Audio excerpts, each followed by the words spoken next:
بسم اللہ الرحمن الرحیم. Welcome to Fasih educators daily حدیث. ہم سے مسلم نے بیان کیا، کہا کہ ہم سے شعیبہ نے بیان کیا، ان سے عبد المالک نے، اور ان سے ربی بن حراش نے، اور ان سے حذیفہ رضی اللہ عنہ نے بیان کیا کہ میں نے نبی کریم صلی اللہ علیہ وسلم سے سنا. آپ صلی اللہ علیہ وسلم نے فرمایا، ایک شخص کا انتقال ہوا، قبر میں اس سے سوال ہوا، تمہارے پاس کوئی نیکی ہے؟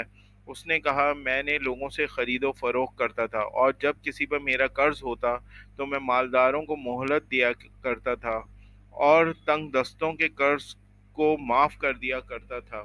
اس پر اس کی بخشش ہو گئی.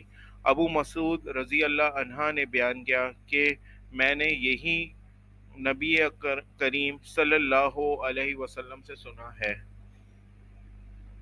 Narrated Hudhaifa, I heard the Prophet saying, once a man died and was asked, what did you used to say or do in your lifetime? He replied, I was a businessman and used to give time to the rich to repay his debt and used to deduct part of the debt of the poor. So he was forgiven his sin. Abu Masud said, I heard the same hadith from the Prophet. Thanks for watching. Please subscribe our channel Fussy Educators.